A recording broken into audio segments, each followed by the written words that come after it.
오늘 우리가 함께 볼 하나님의 말씀은 요한복음 11장 17절에서 27절까지 있는 말씀입니다.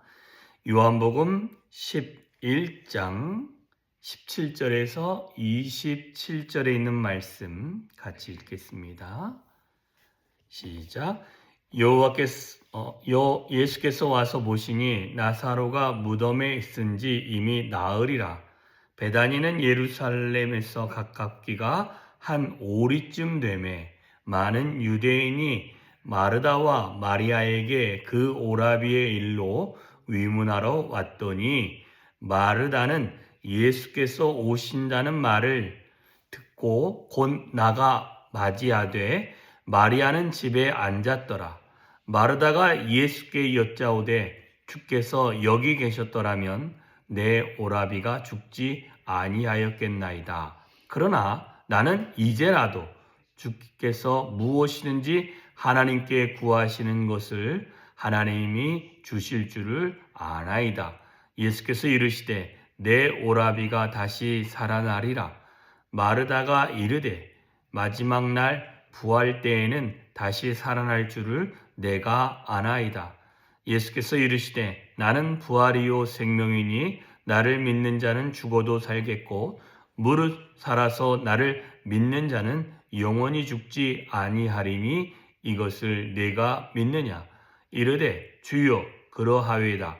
주는 그리스도시요 세상에 오시는 하나님의 아들이신 줄 내가 믿나이다. 아멘. 자, 예수께서 이제는 나사로가 무덤에 들어간 지 나흘이 지난 이후에 도착하게 되어집니다. 베다니와 예루살렘은 약 5리쯤 된다라고 합니다. 약 2km 정도 되는 거죠. 자, 그래서 많은 유대인들이 마리아와 마르다를 위로하러 오게 되어집니다. 자, 근데 마르다가 들은 소식은 예수님이 오신다라는 소리를 듣고 오셨다는 소리를 듣고 나아가 맞이하는데 마리아는 집에 앉아 있었다라고 말합니다. 거의 정신없는 모습이죠. 어찌 보면 그의 오빠가 되게 잘했기 때문에 작년은 그 지금 일어난 오빠의 죽음의 사건들을 또한 많은 사람의 손님들을 대접하기 위해서 분주했던 모습을 볼 수 있고 마리아는 그와 반대로 그가 정말 얼마나 슬픔에 잠겨 있는지를 볼 수 있는 단어가 마리아는 집에 앉았더라. 왜? 예수님이 온다는 소식을 들었는데도 또 오셨다는 말을 들었는데도 나아가지 않는 모습을 보면서 확인할 수 있습니다. 자, 그런데 주님을 보자마자 마르다가 했던 말이 있습니다. 주께서 여기 계셨더라면 내 오라비가 죽지 아니하였을 것입니다. 그러나 나는 이제라도 주께서 무엇이든지 하나님께 구하시는 것을 하나님이 주실 줄 아나이다. 이렇게 고백을 합니다. 참, 이 고백은 그의 믿음의 고백이라고는 할 수 없지만 예수를 만났을 때 갖는 기대감이 아니었나 싶습니다. 왜 그러냐면 이 말 속에는 앞에는 오라비가 당신이 있었으면 안 죽었을 것이다. 예수의 기적을 알고 있다라는 소리고요. 그 다음에 22절에 보면 이제라도 주께서 무엇이든지 하나님께 구하면 하나님이 주실 것이다. 그러니까 예수님이 어떤 걸 구할지는 모르겠지만 예수님의 기적과 같은 일이 일어날 것입니다. 라고 이야기를 합니다. 이때 예수님이 뭐라고 합니까? 네 오라비가 다시 살아나리라. 라고 이야기를 했습니다. 그런데 마르다는 뭐라고 하냐면 내 마지막 날 부활의 때에 다시 살아날 줄 믿습니다. 앞에 있는 22절의 말과 24절 있는 말이 서로 상반됩니다. 이게 앞에서 그렇게 말했으면 그렇게 될 줄 믿습니다. 그러나 지금은 아닐 거라고 믿습니다. 이렇게 말하는 겁니다. 근데 위에서는 22절에서 뭐라고 되어 있냐면 하나님께서 주실 줄, 지금 주실 줄 믿습니다라고 해놓고는 뒤에서는 부활은 지금의 일이 아니니 마지막 날에 부활의 때에 그때 일어날 것입니다. 이런 말을 합니다. 어찌 보면 마르다는 그 안에 믿음을 갖고 말하는 것보다 어떤 상태로 말을 하냐면 그냥 즉흥적으로 믿음 있는 척하는 말들을 계속 하고 있는 것처럼 보여집니다. 어찌 보면 또 그럴 수도 있습니다. 그런데 주님이 뭐라고 말씀하십니까? 예수께서 이르시되 나는 부활이요 생명이다. 나를 믿는 자는 죽어도 살 수 있고 또한 무릇 살아서 나를 믿는 자는 영원히 죽지 아니할 것이다. 이것을 네가 믿느냐?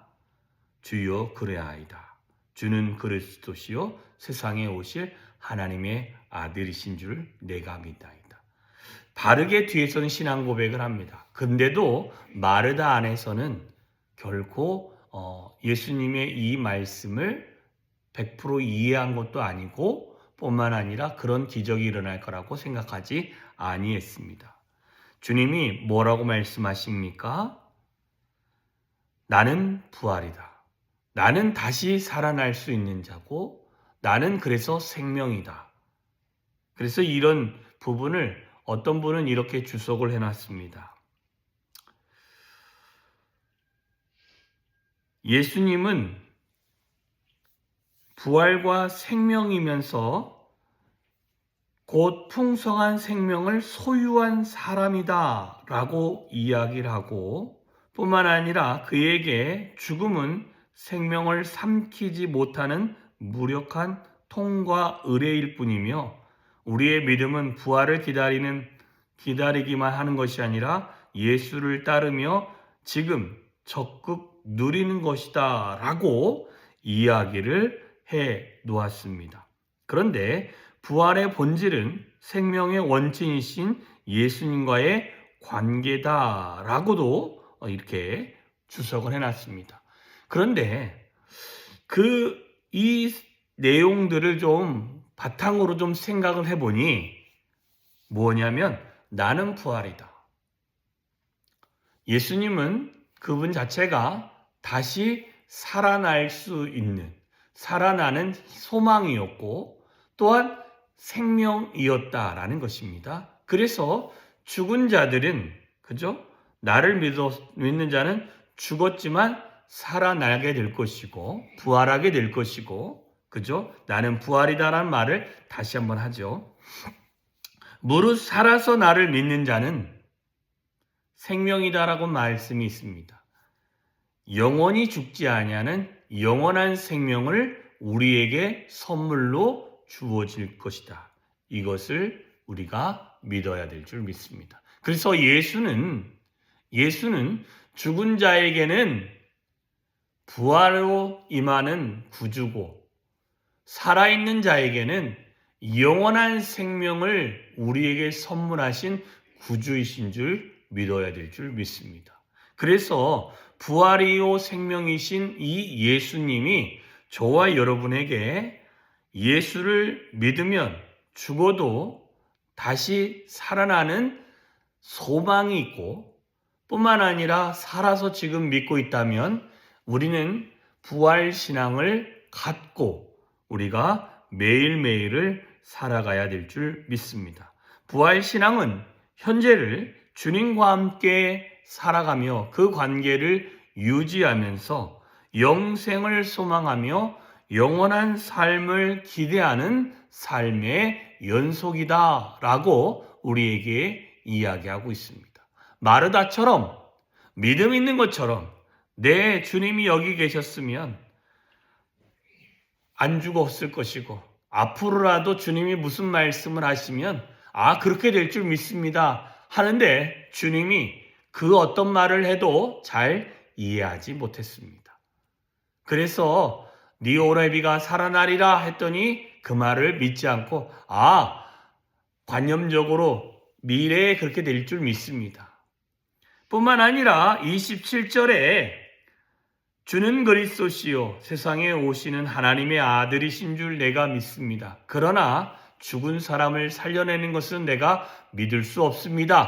라고 고백하는 것과 별반 차이가 없습니다. 여기도 믿음의 고백을 한 것처럼 보이지만 앞에서 말한 것처럼 그가 그냥 알고 있는 것을 말하고 있는 것일 뿐입니다. 그러나 주님은 저와 여러분에게 무엇라고 말씀하십니까? 분명히 살아나리라. 살아나리라. 저와 여러분에게 예수를 믿는다는 것은 죽어도 다시 살겠고 살아서 주를 믿는 자는 영원한 생명을 소유하게 되어질 것이다. 여러분, 이게 부활의 주님이 저와 여러분에게 주신 은혜요, 선물이요, 또한 이 땅에서 살아가면서 영원한 생명을 갖고 살아가는 자의 믿음의 걸음일 줄 믿습니다. 이 걸음을 주님이 저와 여러분이 예수와 함께 이 걸음을 걷길 소망하십니다. 여러분, 한순간도 주님이 허락하신 이 걸음을 놓치지 않고 여러분의 마음으로 믿음으로 고백하시고 그걸 믿고 의지할 수 있는 매일매일이 되어주시기를 주님의 이름으로 축원합니다. 기도하겠습니다. 참 좋으신 하나님 아버지 감사합니다. 오늘도 주의 은혜가 넘치는 하루입니다. 하나님, 주와 함께 동행하게 하여 주시옵시고 믿음의 주요 또 온전케 하시는 그 예수를 바라보게 하시며 우리에게 죽어도 다시 살아나는 부활의 소망과 뿐만 아니라 살아서 예수를 믿고 의지함으로 영생을 소유하여 선물로 받고 살아가는 믿음의 걸음들을 걸어가게 하여 주시옵소서. 그리하여 살아계신 하나님의 기적을 맛보며 그리하여 살아계신 하나님의 능력을 맛보며 그리하여 살아계신 하나님의 그 동행함을 관계를 유지함을 매일매일 경험할 수 있도록 주여 은혜를 부어 주시옵소서. 그리하여 오늘도 주님이 우리 안에 역사하시는 기적과 같은 일을 우리의 입술을 열어 고백하며 주는 살아계신 하나님이시요 또한 그리스도시요 하나님의 아들이심을 고백하는 믿음의 고백이 우리의 삶에 충만할 수 있도록 주여 함께하여 주시옵소서. 놀라운 기적과 같은 일들이 우리의 삶에 충만히 임하기를 소망합니다. 예수님의 이름으로 기도하였사옵나이다. 아멘.